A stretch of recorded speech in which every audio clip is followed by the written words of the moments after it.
أعوذ بالله من الشيطان اللعين الرجيم. بسم الله الرحمن الرحيم.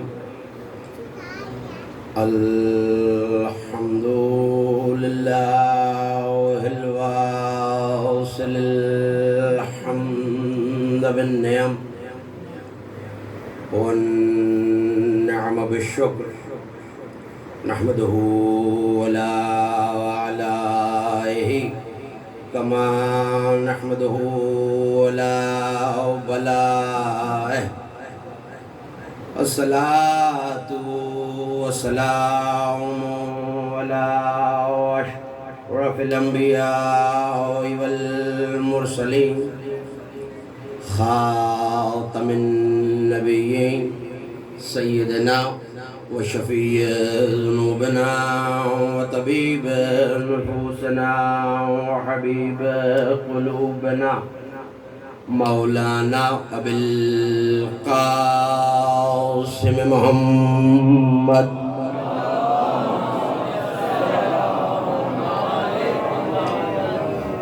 وأهل بيته الطيبين الطاهرين المعصومين المظلومين الميامين الذين ذهب الله عنهم الرجس وطهرهم تطهيرا.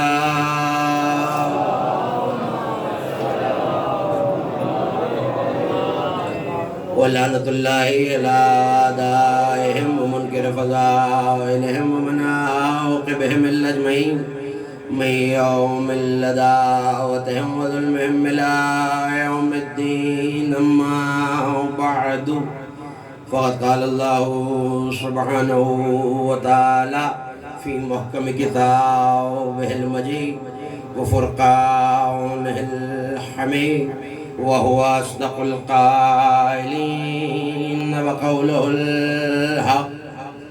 وإن من شيء إلا يسبح بحمده ولكن لا تفقهون تسبيحهم. صلوات بابا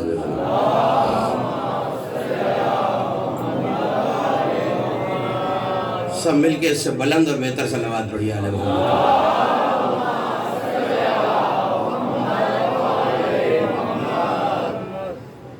سن 1444 ہجری کے ماہ محرم کی مجلس استقبال مجلس رؤیت ہلال منعقد ہے اور میں نے آپ کے سامنے کلام مجید سے اس گفتگو کے لیے جس آئے وافی ہدایہ کو سرنامہ سخن میں تلاوت کرنے کا شرف حاصل کیا. یہ کلام مجید کے 17ویں سورہ مبارکہ بنی اسرائیل کی آیت. یقیناً آپ کا اور میرا اس فرش پہ آ جانا یہ صرف رسم عزاداری نہیں ہے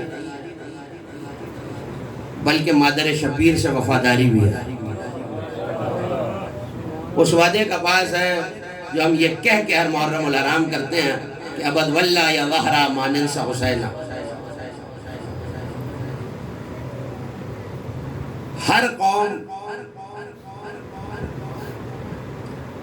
گناہوں سے اپنا دامن بچا کے برائیوں سے اپنا دامن بچا کے یہ چاہتی ہے کہ ہم غموں سے دور رہیں. پہلا جملہ تقریر کا آپ کے حوالے کر رہا ہوں. واحد کائنات میں علی کے چاہنے والے اور حسین کے عزادار ایسے ہیں جو سینہ پھیلا کے غموں کا استقبال کرتے ہیں. صلوات پڑھیے بابا جی.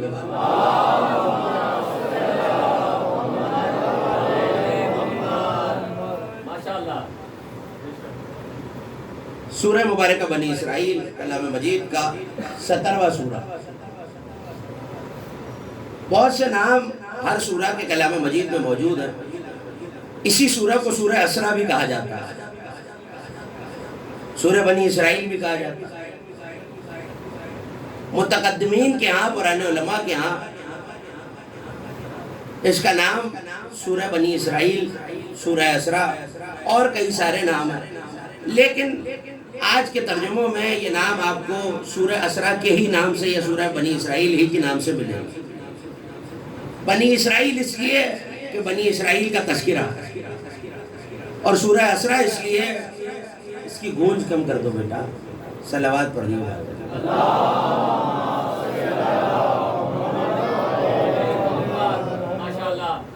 توجہ ہے، صلوات ایسی پڑھیے کہ پتہ چلے آپ سننا چاہ رہے ہیں۔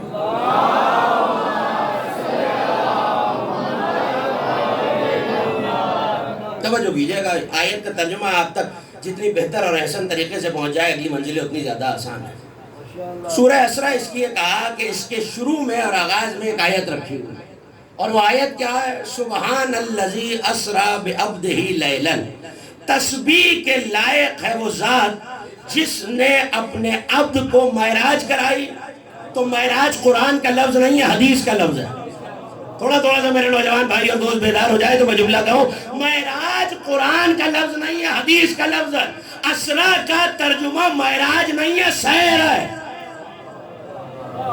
مجھے نہیں پتا جو گھبرائے ہوئے بیٹھے ہیں وہ کس لیے ہے، اور جو داد دے رہا ہے وہ کس لیے؟ سیر۔ معراج کا ترجمہ نہیں ہے، اسرا کا ترجمہ ہے۔ تو اب ترجمہ یہ نہیں ہے کہ سبحان ہے وہ ذات جس نے اپنے عبد کو معراج کرائی، نہیں، سیر کرائی۔ بس پوچھنا یہ ہے جس نبی کی سیر ادنا تک ہے اس کی حقیقت کہاں تک ہے؟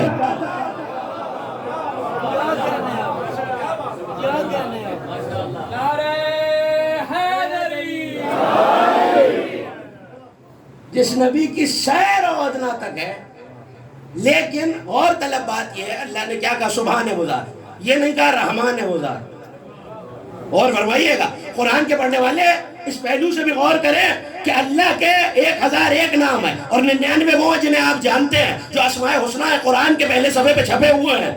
اللہ نے یہ نہیں کہا رحمان ہے وہ ذات، اللہ نے یہ نہیں کہا رحیم ہے وہ ذات، اللہ نے یہ نہیں کہا قہار ہے وہ ذات، اللہ نے یہ نہیں کہا جبار ہے وہ ذات، اللہ نے یہ نہیں کہا کہ غفور ہے وہ ذات۔ سبحان ہے وہ ذات، تسبیح کے لائق ہے وہ ذات جس نے معراج کرائی، سیر کرائی، آسمانوں پر لے کے گیا۔ پالنے والے تو رحمان کہہ دیتا، رحیم کہہ دیتا، جبار کہہ دیتا، قہار کہہ دیتا، غفور کہہ دیتا، یہ بھی تو تیرے نام ہے۔ کہ دنیا اس پہ غور کرے کہ ہم نے کس آیت میں اپنا کون سا نام لیا ہے، اور وہ نام بے سبب نہیں لیا، اس آیت کا اس نام سے کوئی نہ کوئی تعلق ہے۔ تو پھر میں نے پوچھا کہ میرے مالک یہ معراج سے سبحان کا کیا تعلق ہے؟ کہ سبحان کہتے ہیں اس کو جو لائق تسبیح ہو، جس کی تسبیح کی جائے۔ تو ایک نتیجہ، اور پہلا جملہ آپ کے حوالے جملے کی قدر کیجئے گا، ایک نتیجہ سورہ بنی اسرائیل سورہ اسرا نے یہ دے دیا کہ معراج کا کوئی نہ کوئی تعلق تسبیح سے ضرور ہے۔ بہت دب دب کے آ رہی ہے آپ کی آواز۔ معراج کا کوئی نہ کوئی تعلق، میں لفظ بدل کے کہتا ہوں شاید جو اب تک نہ پہنچا وہ بھی پہنچ جائے، یا معراج کا کوئی تعلق تسبیح سے ہے یا کسی تسبیح والی سے ضرور ہے۔ تسبیح کے لائق ہے وہ ذات جس نے اپنے عبد کو معراج کرائی۔ کہاں سے؟ من المسجد۔ آیت آپ کی بہت سنی ہوئی ہے، بزرگ تشریف فرمائے جن مفاہیم کو میں سے بہتر سمجھتے ہیں، لیکن یہ جو میرے نوجوان دوست اور بھائی ہیں ان کی دلچسپی کے لیے یہ عرض کر دوں، من المسجد الحرام الی المسجد الاقصی۔ کہاں سے شروع ہوئی معراج؟ اب میری مدد کرتے رہیں گے تو منزلیں آسان ہو جائیں گی۔ مسجد اقصی سے شروع، سب متفق ہیں جو باہر تشریف فرما ہے، ہاتھ اٹھاتے رہیں گے تو پتہ چلتا رہے گا آپ ہمارے ہم سفر۔ پروردگار آپ کے ذوق سماعت کو سلامت رکھے۔ مسجد اقصی سے شروع ہوئی، مسجد حرام سے شروع ہوئی، گئی کہاں تک؟ مسجد اقصی تک۔ ایک شخص آیا میرے اور آپ کے چھٹے امام، امام صادق اہل محمد علیہ السلام۔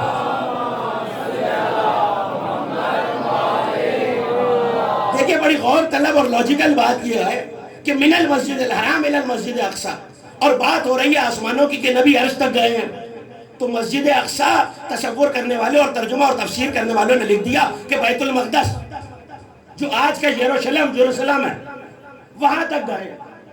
تو اب سوال یہ ہے کہ اس نے آ کے پوچھا کہ مولا سب سے افضل مسجدیں کون سی ہیں؟ میں نے آہستہ سے کہا، آپ نے آہستہ سے سن لیا، سب سے افضل مسجدیں کون سی ہیں؟ مولا نے کہا اللہ کا حرم۔ اس نے کہا پھر؟ کہا مسجد نبوی۔ اس نے کہا مولا مسجد اقصی، حرم کے بعد تو وہ ہونی چاہیے، معراج وہاں سے وہاں تک ہوئی ہے۔ کہا تیرے خیال میں مسجد اقصی کہاں ہے؟ اب توجہ ہو جائے، تیرے خیال میں مسجد اقصی کہاں ہے؟ کہا بیت المقدس۔ کہا اس سے تو مسجد کوفہ افضل ہے۔ میں ذمہ داری سے آپ کے حوالے جملہ کر رہا ہوں، صاحب تفسیر برہان سے لے کر تفسیر صافی تک، اس سے تو مسجد کوفہ افضل ہے۔ کہ سرکار وہاں تو معراج نہیں ہوئی، کہ معراج ہونی ہے آسمانوں تک، یہ مسجد زمین پر ہے۔ اس نے کہا پھر مسجد اقصیٰ کیا ہے؟ کہ مسجد اقصیٰ آسمانوں کی ایک مسجد کا نام ہے۔ لالا مجھے نہیں پتا جو داد دے رہے ہیں وہ کیوں، اور جو گھبرا کے مجھے دیکھ رہے ہیں وہ کیوں، لیکن میں جملہ بڑی ذمہ داری سے آپ کے حوالے کر رہا ہوں۔ مسجد اقصیٰ آسمانوں پر ہے، اور مسجد تب بنتی ہے جب وہاں کوئی سجدہ کرے۔ ذرا تلاش تو کیجئے یہ آسمانوں پر سجدہ کرنے والے کون ہیں؟ اس سے تو مسجد اقصیٰ ہو گئی، تو من المسجد الحرام الی المسجد الاقصیٰ۔ لیکن اب اپنے سننے والوں کو اپنا سمجھتے ہوئے، اور اس قافلے کو، یہ حسینی قافلہ ہے، اور ایک شخص بھی اس سے بچھڑ گیا تو مجھے افسوس رہ جائے گا، میرا ایک نوجوان بھائی، دوست، بچہ۔ سوال یہ کرنا ہے کہ کیا اگر ہم اس وقت یہاں ہیں، توجہ کیجئے گا، کیا اگر ہم اس وقت یہاں ہیں تو پروردگار ہمارے ساتھ ہے یا نہیں؟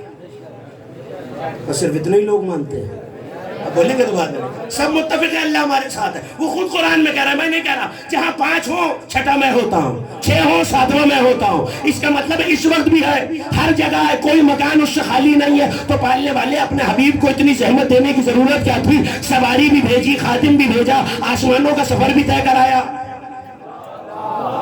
اگر عالم اسلام سے ایک حوالہ دے دوں اگر اجازت دیں، تمام شیعہ سنی علماء نے تفسیر ابن کثیر سے لے کر در منصور تک سب نے یہ لکھا کہ ایک دن حضرت موسیٰ علیہ السلام کے پاس حضرت جبرائیل آئے، دیکھا کہ آسمان سے آ رہے ہیں۔ توجہ، پوچھا جبرائیل کہاں سے آ رہے ہو؟ کہ اللہ کے پاس۔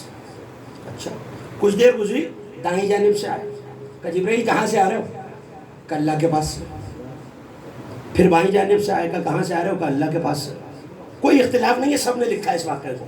پھر پچھلی سمت سے آئے، کہ کہاں سے آ رہے ہو؟ کہ اللہ کے پاس سے۔ پھر زمین کی طرف سے نمودار ہوئے، کہ کہاں سے آ رہے ہو؟ اللہ کے پاس سے۔ اور نہیں فرما رہا ہے، 6 جہات سے 6 ڈائریکشن سے آ رہے ہیں، اوپر نیچے دائیں بائیں آگے پیچھے، اور سب جگہ سے آتے ہیں تو کہتے ہیں اللہ کے پاس سے۔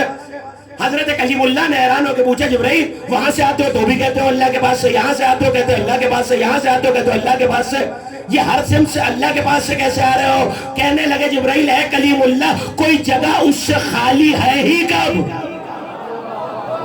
توجہ کیجئے گا، مجھے آپ کو کسی منزل تک لے جانا ہے، کوئی جگہ اس سے خالی ہے ہی کب؟ اس کا مطلب ہے وہ ہر مکان میں ہر جگہ ہے۔ بس پوچھنا یہ، میرا ساتھ دیں گے آپ؟ میرے مالک کے کیملی گراؤنڈ کا بیدار مجمع پوچھ رہا ہے تو نے اتنی زحمت کیوں دی؟ مکے میں تیرا گھر بنا ہوا ہے، اور ملاقاتیں تو اپنے ہی گھر میں ہوتی ہیں، اپنے گھر حبیب کو بلا لیتا وہیں مل لیتا۔ مالک جب تو ہر جگہ ہے تو اپنے حبیب کو اپنے گھر بلاتا وہیں مل لیتا۔ تو پھر امام صادق علیہ السلام نے یہ جواب دیا، مل کے بلند آواز سے صلوات پڑھ لیں۔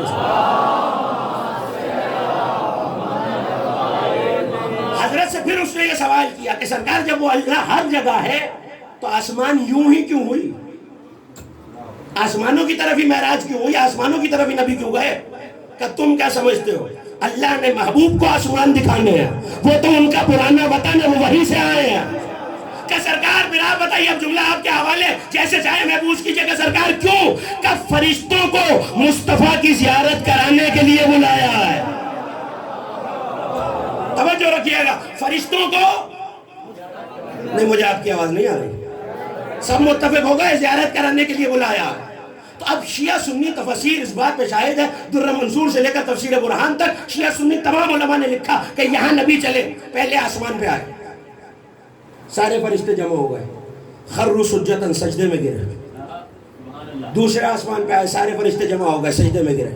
تیسرے آسمان پہ آئے، سارے فرشتے جمع ہو گئے، سجدے میں گرے۔ چوتھے آسمان پہ آئے، میں اکثر کہا کرتا ہوں فضیلت اہل بیت کا کمال یہ ہے کہ چہرہ بتا دیتا ہے کہ جملہ پہنچ رہا ہے، تو ابھی آل محمد کے چاہنے والوں کا کھلتا ہوا چہرہ بتا دے گا کہ جملہ یہ پہنچا یا نہیں پہنچا۔ فرشتوں کو زیارت کرائے اور ان کی تسبیح کر سکے۔ امام یہ کہہ رہے ہیں نبی کو آسمان پہ اس لیے بلایا، ورنہ اللہ تو ہر جگہ ہے۔ کہیں جو اللہ طور کے درخت سے موسیٰ سے بات کر سکتا ہے، کیا وہ اپنے حبیب سے بات نہیں کر سکتا کسی طرح سے؟ کر سکتا ہے. ہمارا عقیدہ کیوں بلایا؟ تاکہ فرشتے نبی کی زیارت کریں، محبوب خدا کی زیارت کریں اور تسبیح کریں. تو جب ساتوں آسمان سے گزرے سارے فرشتے سجدے میں سر رکھ کے کہتے تھے سبوح قدوس رب الملائکۃ والروح، تسبیح کے لائق ہے وہ. ابھی تو بتایا معراج کا تعلق ہے تسبیح سے.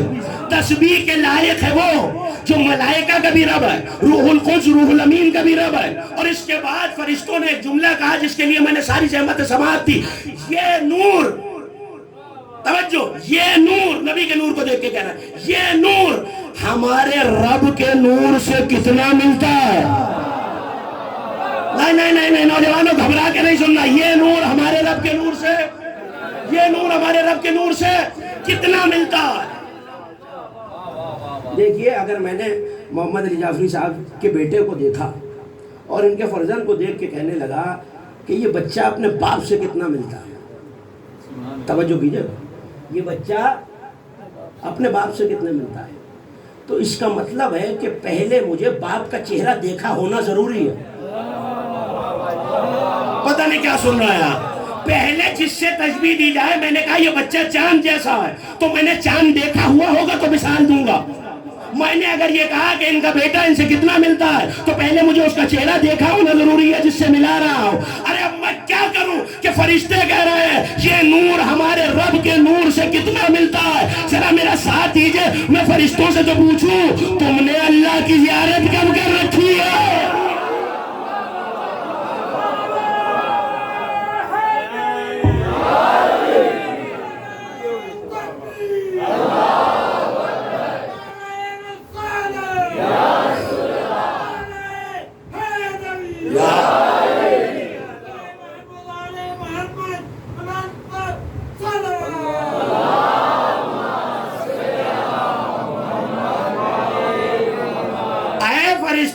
تم نے اللہ کے نور کی زیارت کب کی ہے؟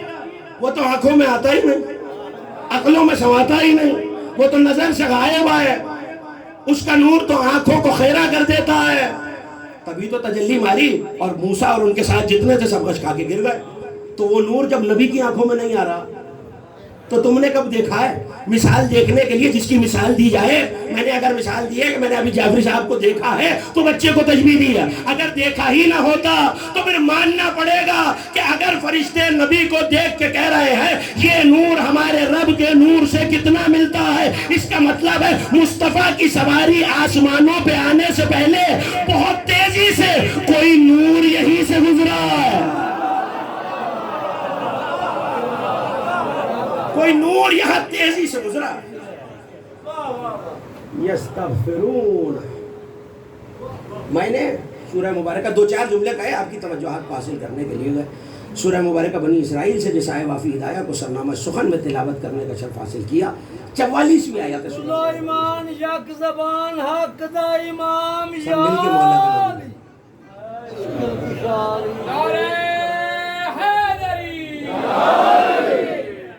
توجہ کیجئے. ارشاد ہے تسبح لہ سماوات السبع، تسبیح کرتے ہیں اللہ کی ساتوں آسمان. توجہ، تسبیح کرتے ہیں اللہ کی ساتوں آسمان. والارض، زمین بھی، ومن فیہن، اور ان ساتوں آسمانوں اور زمین میں جو ہے وہ سب بھی تسبیح کرتا ہے. دیکھیے آسمان کا تسبیح کرنا اور بات ہے، اس میں ہونے والوں کا تسبیح کرنا اور بات ہے. زمین کا تسبیح کرنا اور بات ہے، زمین پہ رہنے والوں کا تسبیح کرنا اور بات ہے. دیکھیے یہ ہے ظرف. ظرف ہوتی ہے وہ چیز جس میں کوئی چیز رکھی جائے. کبھی کبھی مشاہدے کی بات کر رہا ہوں تاکہ نوجوانوں تک بات پہنچ جائے. گلاس کو ہاتھ لگایا تو گلاس ٹھنڈا تھا، پانی ٹھنڈا نہیں تھا. اچھا دوسری مثال سن لیجیے. سردی کا موسم ہے، چائے بنی، آپ نے کپ کو ہاتھ لگایا تو گرم محسوس ہو رہا ہے مگر چائے ٹھنڈی ہو چکی ہے. اس کا مطلب ہے کہ ظرف گرم ہے، ظرف کے اندر جو مظروف ہے وہ ٹھنڈا ہو چکا ہے. اس کا مطلب ہے کبھی بھی ظاہر کو دیکھ کے باطن کا اندازہ نہیں لگایا جا سکتا. کبھی ظاہر میں کوئی کچھ نظر آتا ہے، باطن میں کچھ ہوتا ہے. بس سمجھانا اپنے نوجوان دوستوں کو یہی ہے، کسی کے ظاہر کو دیکھ کر باطنی عقیدے کو مت پہچانو. تو زمین میں جو کچھ ہے سجدہ کرو، آسمان میں جو کچھ ہے، ساتوں آسمان میں جو کچھ ہے، اللہ کی تسبیح کرتے ہیں. وَإِن مِّن شَيْءٍ إِلَّا يُسَبِّحُ بِحَمْدِهِ، بلکہ کوئی چیز نہیں ہے، کوئی چیز نہیں ہے جو اللہ کی تسبیح نہ کرتی. کوئی چیز نہیں ہے. اللہ نے استثنائی کیفیت میں کہا کوئی چیز نہیں ہے جو اللہ کی تسبیح نہ کرتی. اس کا مطلب ہے ساتوں آسمان اس میں جو رہتے ہیں وہ بھی تسبیح کرتے ہیں، زمین اس میں جو رہتا ہے تسبیح کرتا ہے. کوئی شے نہیں ہے. اب جس چیز پہ شے کا لفظ آ جائے، پریشان تو نہیں ہو رہے آپ میری باتوں سے؟ جس چیز پہ شے کا لفظ آ جائے وہ تسبیح کرتی ہے. یہ پہاڑ، یہ آسمان، یہ درندے، یہ چرند، یہ پرند، یہ دریا، یہ سمندر، یہ لہلہاتے ہوئے پتے، زمین، آسمان، مٹی، ہوا، پانی، جو شے ہے وہ اللہ کی تسبیح کرتا ہے. اور قریب آ جاؤں، یہ دیوار، یہ منبر، میرا اور آپ کا لباس، یہ بھی تو شے ہے. اچھا اب میں کیا کروں کہ میں جب کراچی سے آیا تو میں سارے رستے آیت تو ذہن میں تھے، تو مٹی کا ڈھیر پڑا ہوا تھا، میں نے کان لگا کے بہت کوشش کی، مجھے تو کوئی تسبیح کی آواز نہیں ہے. غور نہیں فرما رہے آپ. میں نے بہت کان لگا کے کوشش کی کہ کوئی آواز آ جائے تسبیح کی. اچھا مجلس کے بعد تجربہ کر لیجئے گا، دیواروں پہ کان لگا کے کوئی آواز نہیں. یہ الگ بات ہے کہ دیواروں کے کان ہوتے ہیں لیکن آواز کوئی نہیں آ رہی. تو بھائی آواز نہیں آ رہی تو کیا قرآن کی آیت غلط ہے؟ نعوذ باللہ. اگر میں سوچوں بھی تو کافر ہو جاؤں. تو اگلے ٹکڑے میں اللہ نے جواب رکھا ہوا ہے وَلَكِنْ لَا تَفْقَهُونَ تَسْبِيحَهُمْ، لیکن تم ان کی تسبیح کو سمجھنے کے لیے جو سمجھ چاہیے وہ سمجھ نہیں رکھتے. تم ان کی تسبیح کو سمجھنے کے لیے جو شعور چاہیے، جو عقل چاہیے، وہ عقل نہیں رکھتے، وہ سمجھ نہیں رکھتے. ویسے تو کائنات کی ہر شے تسبیح کر رہی ہے، لیکن اس تسبیح کو مجھے کسی منزل تک آپ کو لے جانا ہے. اس تسبیح کو سمجھنے کے لیے جو عقل چاہیے مجھ میں وہ شعور ہی نہیں ہے. تو اللہ کہہ رہا تم یہ تسبیح نہیں سمجھ سکتے. یہ دیواریں، یہ منبر، یہ دروازے، یہ سب تسبیح کر رہے ہیں. اچھا تو ہر شے تسبیح کر رہی ہے کہاں؟ آسمانوں میں. تو آپ مجلسوں میں سن بھی چکے ہیں، کتابوں میں پڑھ بھی چکے ہیں. اور نہج البلاغہ یہ کہتی ہے کہ آسمان پہ اتنا سا چپا بھی نہیں ہے جہاں کوئی فرشتہ سجدے میں نہ ہو، رکوع میں نہ ہو، قیام میں نہ ہو، قعود میں نہ ہو. اور جب سے بنائے تسبیح کر رہا ہے. تو چلے پہلے آسمان والوں کو ہی دیکھ لیں کہ ان کی تسبیح کیا ہے. اجازت ہے؟ آیت آپ کی آواز ایک صلوات پڑھ دیجئے بلند آواز سے آل محمد کی.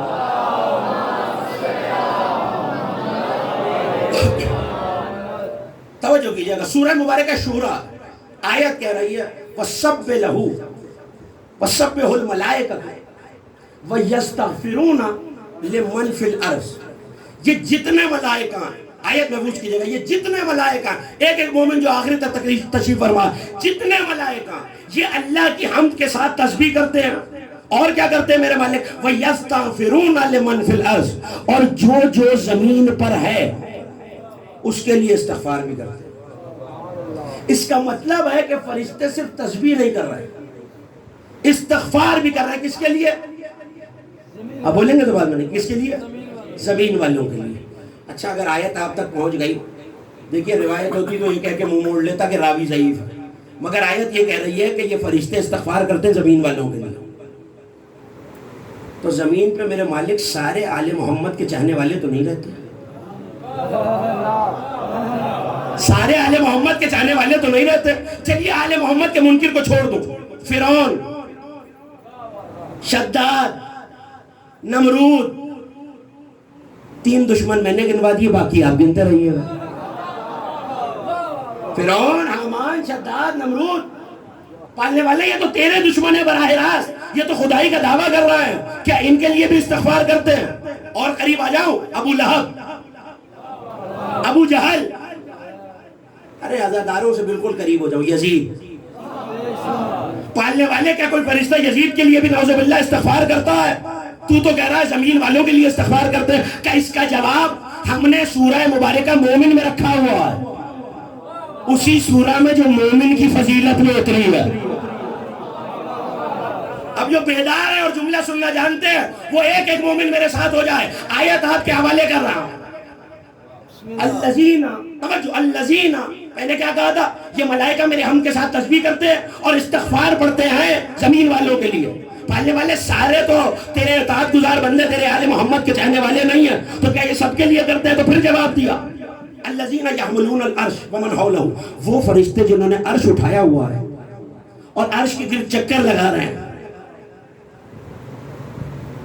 یستغفرون للذین آمنوا، وہ استغفار کرتے ہیں ہر ایک کے لیے نہیں، صرف ایمان والوں کے لیے.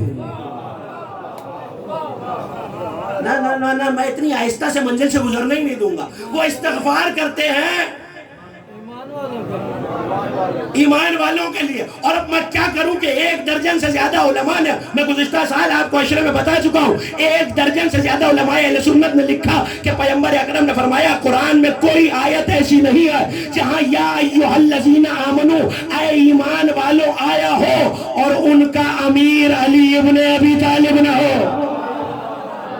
نہیں، اب مجھے ترجمہ کرنے کی اب مجھے ترجمہ کرنے کی اجازت دیجئے نا. اب جب قرآن کے پڑھنے والے قرآن پڑھے اور آیت کہے یا ایھا الذین آمنو، تو ترجمہ کیا ہوگا؟ اے ایمان والو نہیں، اللہ کہہ رہا ہے اے علی والو. توجہ کیجئے. فرشتے استغفار،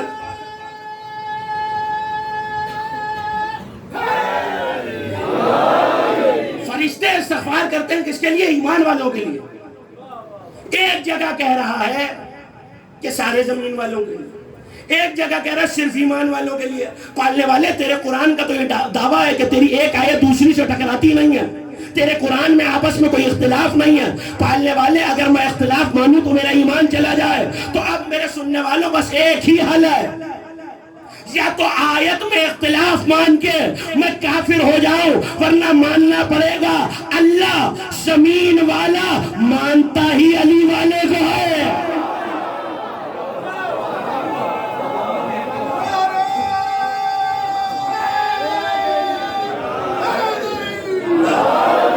اللہ زمین والا مانتا ہی علی والے کو ہے.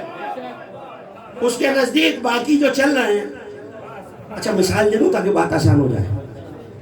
سننا چاہ رہا ہے مثال؟ جس کا تعلق، یہ بزرگ تشریف فرمائے، جس کا تعلق کبھی زراعت سے رہا ہے نا، اور پنجاب کی سرزمین پہ مجھے یہ زیادہ سمجھانے کی اور کھولنے کی ضرورت نہیں ہونی چاہیے. فصل کھڑی ہے، گنے کی فصل، تو ابھی کٹے گا، گڑ بنے گا، چینی بنے گی. کس کے لیے یہ فصل؟ کس کے لیے؟ انسانوں کے لیے. سب متفق ہے نا انسانوں کے لیے. اچھا کس کے لیے؟ انسانوں کے لیے. اور یہ قرآن کا فیصلہ، ہم نے زمین پہ جو کچھ اگایا ہے تمہارے لیے اگایا. پالنے والے ایک جگہ تو کہہ رہا ہے زمین کا باشندہ ہے ہی صرف وہ جو علی سے محبت کرے، دوسری جگہ کہہ رہا ہے سب تمہارے لیے اگایا. اچھا میں نام تو نہیں لوں گا، لیکن آپ جانتے ہیں ایک جانور ہے جو خصوصاً اس فصل کا بڑا دشمن ہوتا ہے، نجس العین ہے، نام آپ کو پتا ہے، وہ بھی اس فصل میں گھس جاتا ہے. اچھا وہ بھی اس میں سے کھاتا ہے، وہ کھاتا ہے یا نہیں؟ فصل برباد کر دیتا ہے. تو فصل تو اس کے لیے تھی ہی نہیں، یہ کیسے کھا رہا ہے؟ فصل تو قرآن کہہ رہا ہے کہ انسانوں کے لیے ہے، یہ کیسے کھا رہا ہے؟ تو خالص اردو زبان کا لفظ ہے اور اردو پنجابی دونوں میں بولا جاتا ہے. آپ کے حوالے کر رہا ہوں. تو ہو سکتا ہے میرا کوئی بزرگ یہ کہے کہ حضرت صاحب یہ کھا نہیں رہا، اجاڑا کر رہا ہے. پتہ نہیں میرا مجمع کہاں بیٹھا ہوا ہے. توجہ کیجئے گا، یہ کھا نہیں رہا، اجاڑا کر رہا. بھائی بنا تو تھا رزق انسانوں کے لیے، یہ گھس کے اجاڑا کر رہا. بس بتانا یہ ہے، گھبرانا چاہیے. اللہ اہل زمین مانتا ہے آل محمد کے چاہنے والوں کو، یہ سب آل محمد کے چاہنے والوں کے لیے. منکر تو بس اجاڑا کر رہا.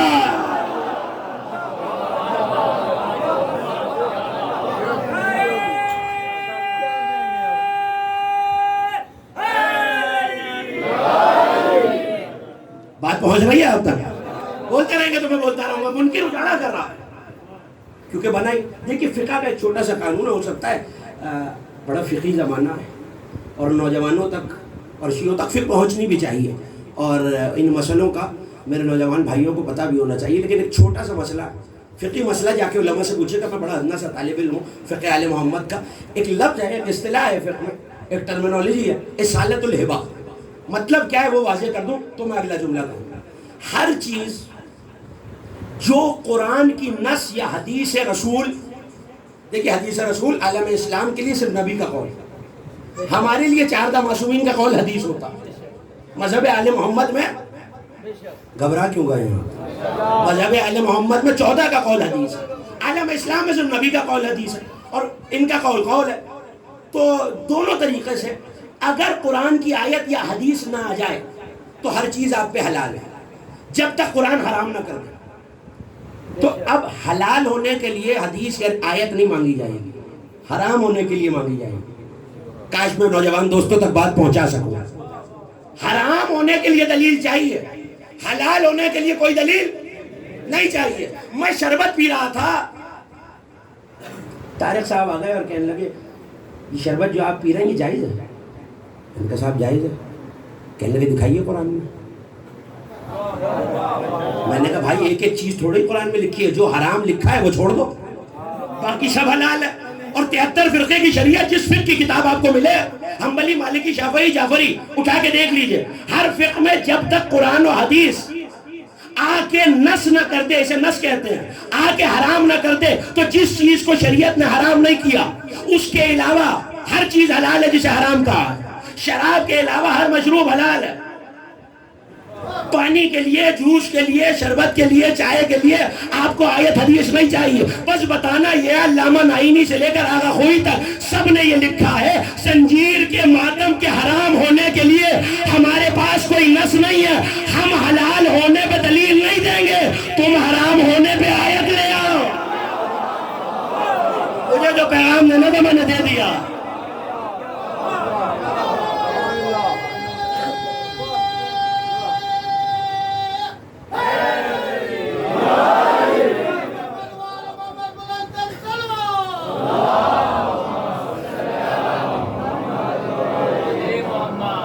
توجہ کیجیے گا، مجھے تسبیح تک آپ کو لے جانا ہے. تو آسمان والوں کی تسبیح آپ کے حوالے کرنا.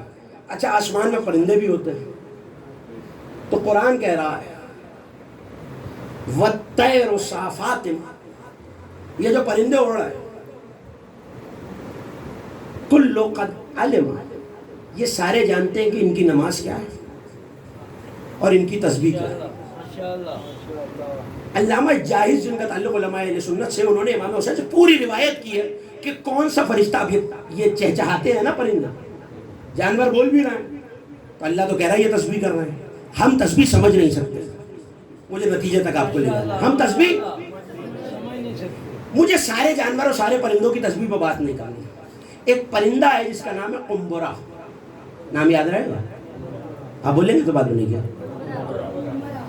اس کی تسبیح کو آل محمد نے بہت پسند کیا. جو روایت دیکھنا چاہے میرے پاس آ جائے. ہر پرندہ کوئی نہ کوئی تسبیح کرتا ہے، یہ بھی تسبیح کرتا ہے. اس کی تسبیح سنیں گے کیا؟ یہ دن رات بس یہ تسبیح کرتا ہے، پالنے والے آل محمد کے دشمنوں پہ زیادہ سے زیادہ لعنت کر. نا مجھے بہت اہم جملہ کہنا ہے، بیداری سے نہیں، بیداری سے جملہ محفوظ کیجئے گا. کیا کہہ رہا ہوں؟ آل محمد کے دشمنوں پہ لعنت کر. اس کا نام ہے قنبرہ. اب ایک تاریخی حقیقت آپ کے حوالے کروں. اسی قنبرہ کے نام پر علی نے اپنے غلام کا نام قنبر رکھا ہے. تو نتیجہ جملہ آپ کے حوالے نتیجہ مل گیا. ان کا غلام بننے کے لیے صرف تولا نہیں، تبرہ شرط ہے. صلوات بھیجیے آل محمد کی ذات پہ. علماء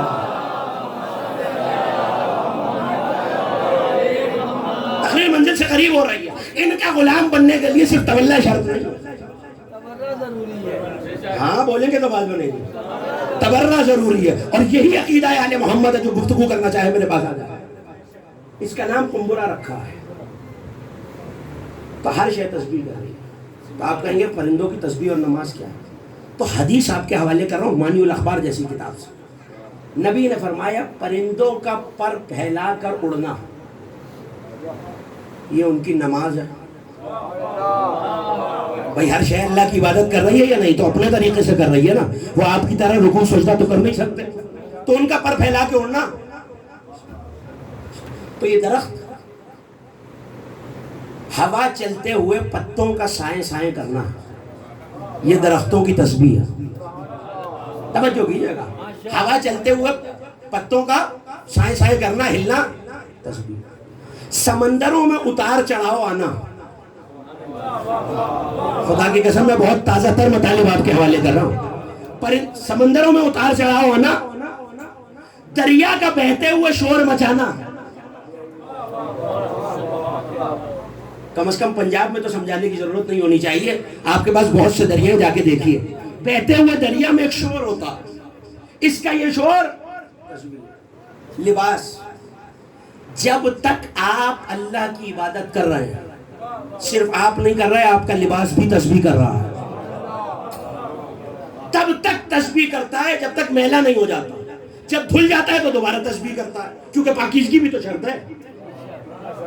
تو پرندوں کا اڑنا، پتوں کا ہلنا، دیواروں کا چٹکنا، کلیوں کا پھول میں بدل جانا، یہ سب تسبیح ہے. تو اب یہاں علماء نے بڑا عجیب جملہ لکھا. انہوں نے لکھا تسبیح کے معنی یہ ہوئے کہ اللہ نے جس چیز کو جس چیز پہ معمور کیا، جس مخلوق کو جس کام کے لیے بنایا ہے، جب تک وہ اپنے سیٹ پروگرام پر چلتی رہے.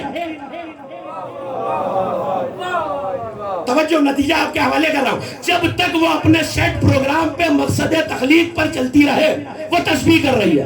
اس کا مطلب ہے اگر پرندہ اڑنے کے لیے بنا ہے تو وہ تسبیح کر رہا ہے. سورج مشرق سے نکلنے کے لیے بنا ہے، مغرب میں ڈوبنے کے لیے بنا ہے تو تسبیح کر رہا ہے. پرندہ اڑنے کے لیے بنا ہے تو تسبیح کر رہا ہے. اچھا، اب چلتے چلتے ایک اور واقعہ یاد دلا دوں، اگر ناراض نہ ہو جائیں. میں اسی ممبر سے آپ کو سنا چکا ہوں، مجھے پوری تفصیل بیان نہیں کرنی. حضرت سلیمان بن داؤد کا قافلہ جا رہا ہے. جنہیں یاد ہے انہیں یاد ہے، جو پڑھی ہوئی مجلسیں یاد رکھتے ہیں وہ میرے ساتھ ہو جائیں. کیا ہوتا تھا؟ علمناہ منطق الطیر، ہم نے پرندوں کی بولی سکھائی تھی. تو چھتری بنا کر نبوت کے سر پہ پرندے اڑتے، پر سے پڑ جوڑتا. ایک دن دامن نبوت پہ دھوپ چمکی، سر اٹھایا حضرت سلیمان علیہ السلام نے. ایک چھوٹا سا ہدہد غائب تھا. آ گیا نا واقعہ یاد؟ چھوٹا سا ہدہد غائب تھا. دیکھ کے کہنے لگے مالی آ رہا الہدہد، کہاں گیا؟ ام کان من الغائبین، غائب کیسے ہوا میری اجازت کے بغیر؟ یا دردناک عذاب دوں گا یا قتل کر دوں گا، یا یہ میرے پاس کوئی بہت بڑی دلیل لے کر آئے. مجھے تفصیل میں نہیں جانا. پرندہ واپس آیا، چونچ سے پائے مبارک کا بوسہ لیا. جلال کیا؟ صرف نبی نہیں ہے، بادشاہ بھی ہے پوری دنیا کا.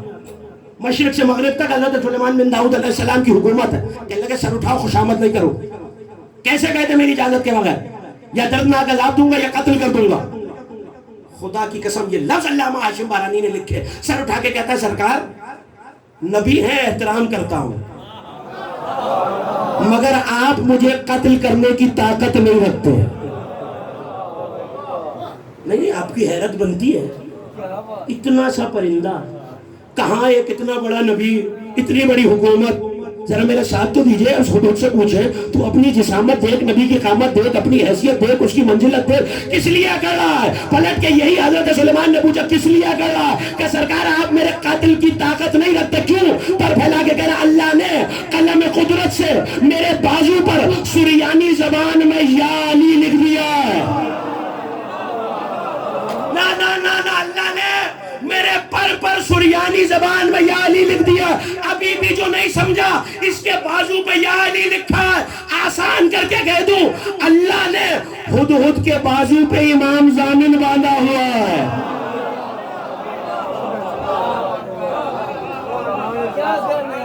اب سوال یہ ہے کہ یہی پرندہ ملک سبا گیا خط دینا. قرآن کے واقعات آپ جانتے ہیں، مجھ سے دیتا ہے. ملک سبا گیا خط دینا. تو اب جتنی دیر حجت کے کام میں گیا تسبیح تو نہیں کر رہا. تو اس کا مطلب ہے، یہاں علماء نے لکھا کہ جب تک کوئی حجت کے کام سے جائے، اتنی دیر تک اگر وہ چیز اپنے سیٹ پروگرام سے ہٹ بھی جائے تو تسبیح اور عبادت میں ہے. نانا میں منزل تک آ گیا. سلیمان کے لیے ہدہد رستہ چھوڑ کر خط دینے جائے.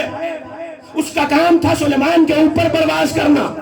سورج کا کام ہے مشرق سے نکلنا مغرب میں ڈوب جانا، چاند کا کام ہے سالم رہنا، ستاروں کا کام ہے آسمان پہ جگمگانا، مگر حجت کے لیے پروگرام بدل جائے تو تسبیح ہے یا نہیں؟ بس پوچھنا یہ ہے اگر علی کے اشارے پہ سورج مغرب سے نکل آئے تو تسبیح ہے یا نہیں؟ نبی کے اشارے پہ چاند ٹوٹ جائے تو تسبیح ہے یا نہیں؟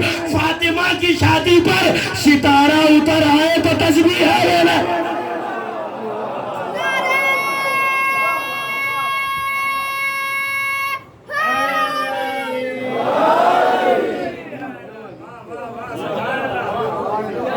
جو شے جس چیز کے لیے بنی ہے اس کا اسی عمل پر کاربند رہنا تسبیح ہے۔ یہ علماء اہل سنت نے بھی لکھا اور علماء تشیع نے۔ اس کا مطلب ہے اگر دیوار کا کام تھا چٹکنا اور اس میں دراڑ آ گئی تو یہ اللہ کی تسبیح ہے۔ کلیوں کا کام تھا پھول بن جانا تو یہ تسبیح ہے۔ پرندوں کا کام ہے اڑنا تو یہ تسبیح ہے۔ اس کا مطلب ہے جو جس کا مقصد تخلیق ہے اسے برتتے رہنا تسبیح۔ اگر اس سے ہٹ جائے گا توجہ، تخلیق ختم ہو گئی، اگر اس سے ہٹ جائے گا تو عذاب الہی کا حقدار ہو جائے گا۔ اب میں آپ کو یاد دلا دوں آپ کا مقصد تخلیق کیا ہے۔ کسی نے یہ کہا تھا بابا میرے بچے میں فضائل پڑھو، میرے بچے میں روئے گا کون؟ تو نبی نے کہا اللہ ایک قوم پیدا کرے گا جس کے بوڑھے حسین کے بوڑھوں کو، جس کے بچے حسین کے بچوں کو، جس کے جوان حسین کے جوانوں کو۔ آپ کو پتا چلا یہ آپ کا آنسو بہانا، فرش عزا پہ آنا، ماتم کرنا، علم اٹھانا، یہ صرف عزاداری نہیں ہے، اللہ کی تسبیح ہے۔ منکر عزادار کو جو یہ کہہ رہا ہے کہ یہ ماتم بہت ہو گیا ہے، وہ ماتم سے نہیں تسبیح سے روک رہا ہے۔ جو یہ کہہ رہا ہے کہ نعرہ حیدری بہت ہو گیا ہے، کوئی کام کی بات کیجئے، وہ ہمیں تسبیح سے روک رہا ہے۔ یہ علی کا نام نام الہی کی تسبیح ہے۔ آپ اگر یہاں آئے ہیں تو ایک ماں کی تمنا پہ آئے۔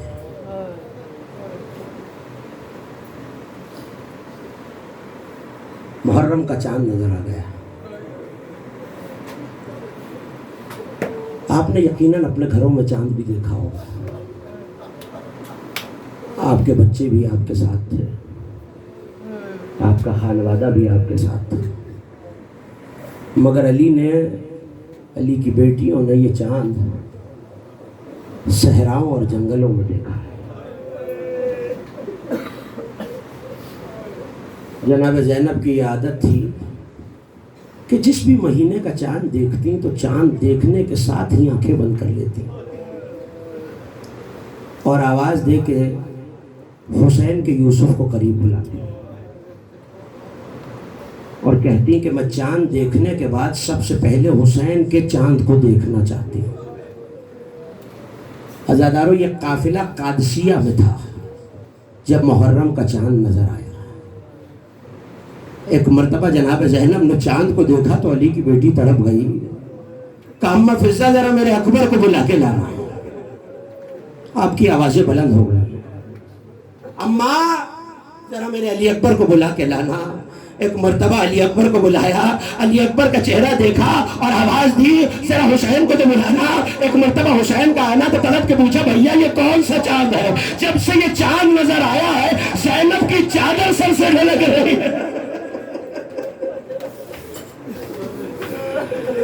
اجرکم اللہ، ارے یہ تو وہ چاند ہے جو علی کی بیٹیوں نے سفر میں دیکھا، مگر ایک بی بی مدینہ میں بھی ہے، میں نام نہیں بتاتا، ہاں نشانی سن لو، ایک نقش پا ہے، اس بی بی کا رخسارہ اس نقش پا پر ہے۔ جیسے ہی چاند نظر آیا تو آواز دی نانی سلمہ میرے بابا کی خیر ہو، میرا جی بہت گھبرا۔ فاطمہ صغریٰ نے یہ چاند مدینے میں دیکھا ہے، لیکن عزاداروں کربلا کے بعد مدینے والے یہ کہتے ہیں ہم نے کبھی محرم کا چاند آسمان پہ نہیں دیکھا۔ ارے کب پتا چلتا کہ محرم کا چاند نظر آ گیا؟ جب جعفر صادق کے گھر سے چیخوں کی آوازیں آنے لگتی۔ عزاداروں یہ سوچ کے پرسہ دینا جب یہ عزا خانے سجتے ہیں نا ابھی منتظمین نہیں آئے ہوتے، ابھی گھر والے نہیں آئے ہوتے، ایک بیوی ہے جو بقیہ سے چل کے شام آ جاتی ہے، شام میں آ کر اپنی بیٹی کی قبر پہ آواز دیتی ہے، اٹھو زینب، حسین کے عزادار آ رہے ہیں۔ آپ کے چھٹے امام سجدے میں سر رکھ کے کہا کرتے تھے، پالنے والے ان چیخوں پر رحمت نازل فرما جو ہمارے مصائب میں بلند ہوتے۔ عزاداروں کوشش کرنا کہ بلند آواز سے گریا کرو، کوشش کرنا کہ نئے لباس نہ پہنے جائیں، کوشش کرنا کہ محرم کی چاند رات سے اپنے بچوں سے اظہار محبت نہ کرو۔ ارے حسین کے بچے لٹنے والے ہیں۔ اجرکم اللہ۔ وہ بیوی جناب زینب کو ساتھ لیتی ہے مگر سیدھی عزاخانوں میں نہیں آتی، یہ دونوں بیویاں چل کے پہلے شام کے زندان میں جاتی ہیں۔ جو رونے کے لیے آیا ہے وہ سینے پہ ہاتھ مارنے میں نہ شرمائے۔ اجرکم اللہ۔ ایک مرتبہ ایک ماں اور بیٹی آواز دیتی ہے، سکینہ تمہارے بابا کے عزادار آئے ہیں بیٹا۔ عزاداروں، مصر کا ایک تاجر کہتا ہے، میں ہر سال اپنے گھر میں عشرہ محرم بتا کرتا تھا، اللہ نے اسے بہت ثروت اور دولت دی تھی، مگر ایک سال وہ آیا جب تجارت میں بہت نقصان ہوا، گھر کے برتن بکنے کی نوبت آ گئی، گھر کا ساز و سامان بک گیا، وہ پریشان تھا، محرم قریب آ رہا تھا، میں مجنون کی عزاداری کیسے کروں گا، گھر میں کھانے کو رزق نہیں ہے، پہننے کو تن پہ کپڑا نہیں ہے، مگر ایسے میں جب محرم کا چاند قریب آیا تو ایک مرتبہ زوجہ نے آ کے ہاتھ رکھا کہ دیکھ گھبرانا نہیں، ہم نے بڑے مشکل حالات میں حسین کی عزاداری کی ہے، دیکھو ہم آج بھی حسین کی عزاداری کریں گے، مشکل وقت ہے، ہم اپنی کوئی قیمتی چیز بیچ دیتے ہیں۔ اس نے سوچا کہ شاید اس کے پاس کوئی زیور ہوگا، زیور بیویوں کو بہت پیارا ہوتا ہے، کہا تیرے پاس کوئی زیور کوئی دولت ہے، کہا ہاں میرے پاس ایک دولت ہے۔ شوہر کا ہاتھ تھاما، اس حجرے میں آ گئی جہاں تو چھوٹے چھوٹے بچے سو رہے تھے، کہ میرے گھر میں ان سے زیادہ قیمتی کچھ نہیں ہے، دیکھ انہیں بیچ دے بازار میں، ہم حسین کا ماتم تو کریں گے۔ سنو گے عزاداروں، وہ کہنے لگا کوئی بیٹے بھی بیچتا ہے، اس بڑھیا نے روکے گا، یہ تیرے بیٹے اکبر سے پیارے تو نہیں ہے، کرو نہ ماتم، یہ پرسہ دینے آیا ہے مہراج، یہ تیرے بیٹے قاسم سے پیارے تو نہیں ہیں، یہ تیرے لحال اون محمد سے زیادہ حسین تو نہیں ہے۔ عزاداروں، اس نے بیٹوں کا ہاتھ پکڑا، پردہ فروشوں کے بازار میں آیا، آ کے کھڑا ہو گیا، آواز دیتا جاتا ہے، لوگوں کوئی غلام خریدنا چاہے تو غلام خرید لے۔ اللہ جانے لوگوں نے کیسے کیسے عزاداری کی ہے، کوئی غلام خریدنا چاہے تو کوئی غلام خریدے۔ عزاداروں، شام ڈھل گئی، کوئی خریدار نہیں آیا، بازار خالی ہونے لگا۔ اس نے آواز دی، دیکھو بے شک کام زیادہ لے لینا، اجرت تھوڑی کر لینا، میں حسین کی عزاداری کرنا چاہتا ہوں۔ عزاداروں، رات کا پہر آنے لگا، محرم کا چاند طلوع ہونے لگا، ایک مرتبہ چاند کا نظر آنا تھا، اس نے ایک مرتبہ چاند کو دیکھا، بقیہ کا رخ کر کے کہا، مادر حسین اب تو جانے حسین کی عزاداری۔ اجرکم اللہ۔ اے بی بی، اب آپ جانے حسین کی عزاداری جانے ہیں۔ گھر کی طرف چلنے لگا تو ایک سوار آیا، سوار نے آواز دی، غلام بیچے گا؟ کہا میں اور کیا چاہتا ہوں، کہا اچھا یہ قیمت سامنے رکھی ہے، قیمت اٹھا لے، غلاموں کو سوار کرا دے، کہ یہ میرے غلام نہیں ہے، خدا جانتا ہے اگر حسین کی عزاداری نہ کرنی ہوتی تو میں اپنے دونوں چاند بیٹے نہ بیچتا، کہ تم خود سوار کر لو، قیمت اٹھا کے دے دو، اتنی بھی کیا میری ہے۔ وہ رو کے کہتا ہے اگر میرے ہاتھ ہوتے نا میں ضرور بچوں کو سوار کر۔ عزاداروں، بلند آواز سے ہونا، اگر میرے ہاتھ ہوتے نا میں بچوں کو ضرور سوار کراتا۔ عزاداروں، بچے سوار ہو کے چلے گئے، وہ قیمت لے کے گھر آ گیا، دروازے پہ زوجہ کھڑی تھی، کب بک گئے بچے کہاں بیچ آیا ہو، قیمت دی کہ اب ہم حسین کی عزاداری کریں گے۔ ابھی یہ گفتگو ہو رہی تھی، رات کا پہر ڈھلا، دروازے پہ دق الباب ہوا، دروازہ کھولا، ایک سیاہ برقعے والی بی بی ہے جو دونوں بچوں کا ہاتھ پکڑ کے لائی ہے۔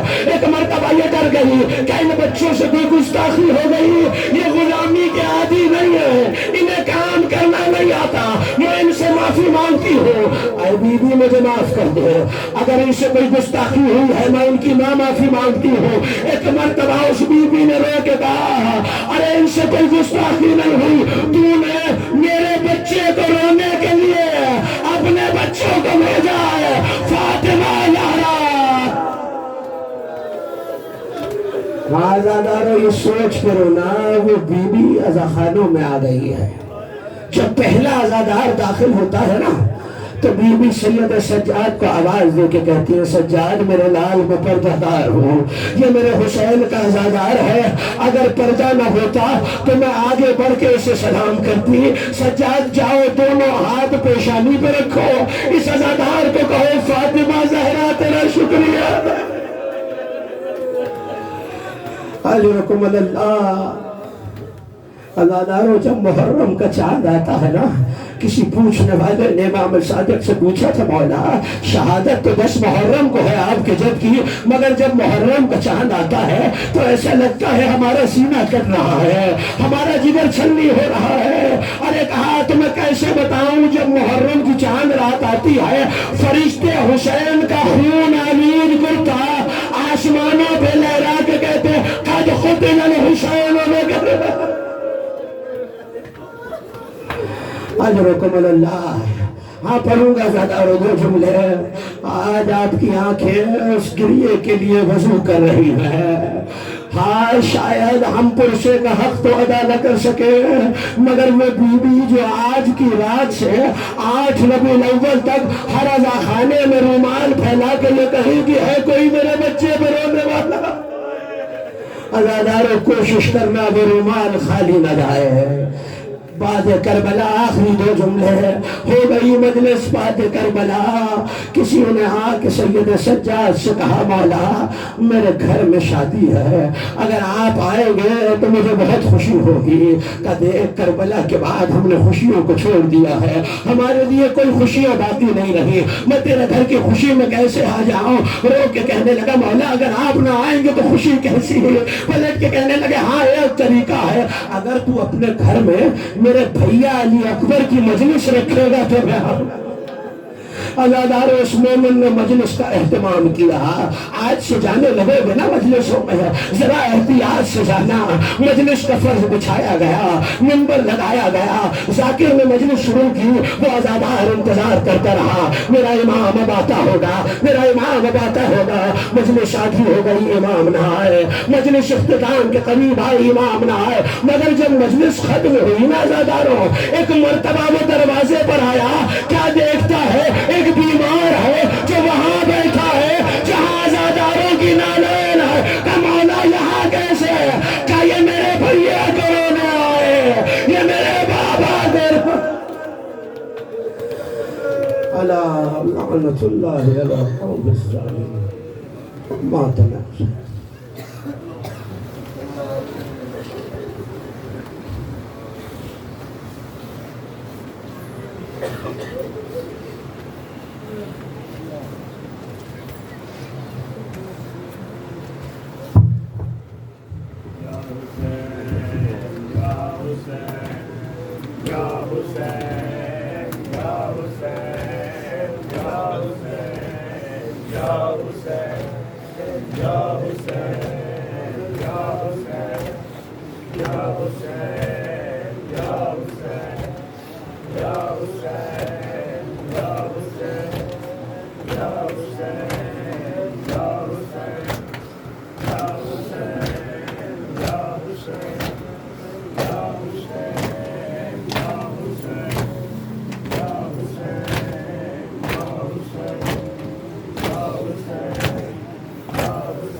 بدلی میں چلا جا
بدلی میں چلا جا